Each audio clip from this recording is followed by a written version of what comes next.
his industry. Now today, Herbie will take his music to Iketleng in Vereeniging, where he will perform to the crowd. He joins us now to tell us more about that concert tonight that's happening in Iketleng. Sir, good morning. Welcome to Morning Live.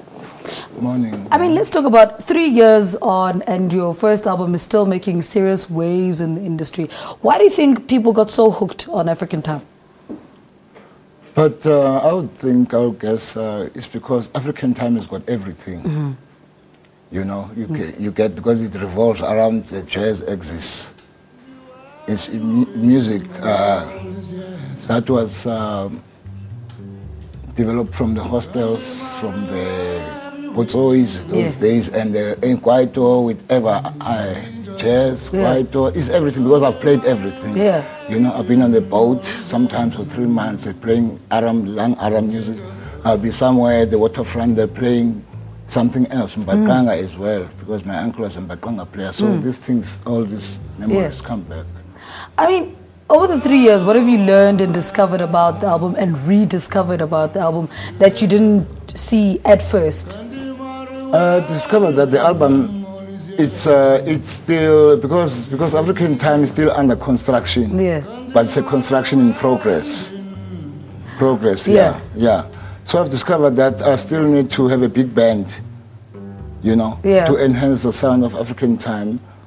And African time, the music is so superb there. It's because I've always dreamt of having an album with classical songs that will stay there forever for people to remember.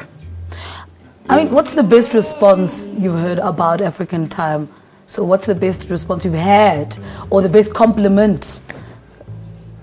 The best compliment is like whenever I perform anywhere, people they say to me, they get healed. They take the music with them home. Yeah. And they are able to sing my melodies. When they get out of the hall, they still remember, you know, I had those melodies of African time. And the biggest highlight, here you were 3 years ago, here's African time, you're putting it together.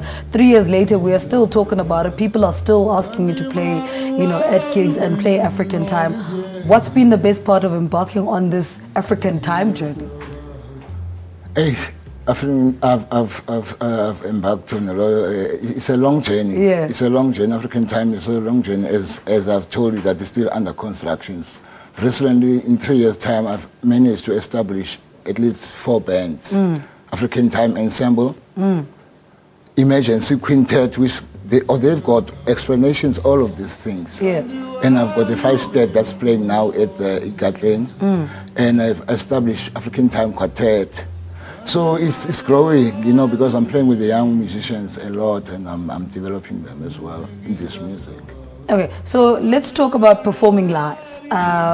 You want to perform songs on African time. You've spoken about how you need a big band to perform. Who are those people? Who would that band or the people that make it sound better consist of? Whoever plays African time music sounds good all the time. Yeah. You know, I wouldn't like to take preference of who will make. Since I said a big band, I'm trying to say African time has got to grow. It doesn't have to be where it is now. Big band will make another difference, because I'm looking at making 2 bass one day when you know, it's another part of African time works in progress. You know? So what I would really say is that African time it has mileage. Yeah. Yes. Because we revolve around the jazz axis with Mbaqanga, Lang Aram, Mbaqanga, and pop, hip-hop, and everything. Everything is in there. Music from the village is in there. You can hear. Okay, so what can people look forward to? People looking to go to Iketleng tonight? Iketleng, I'm going to be introducing new songs. The song I composed for Zimnawana. You know, they're going to hear it there. And I'm playing with young musicians. Bunolo. Bulolo Gowana. That's all I know. Bulolo is a drama. It's a drama, and I play with some keys and trumpet. Yeah. And I play with Wandile Mulif on piano, and I play with Orlando Vereeniging on tenor saxophone. Yes. All right. Herbie, thank you so much for joining us. Always such a pleasure having you on the program. Double bassist and composer Herbie Tsoaeli joining us this morning to tell us about his concert at Iketleng in Vereeniging, which takes place at 6 o'clock tonight. If you can't make that one, do check out his 2012 studio album titled African Time. It's out in stores now. Now, let's hand over to Sir Marshall.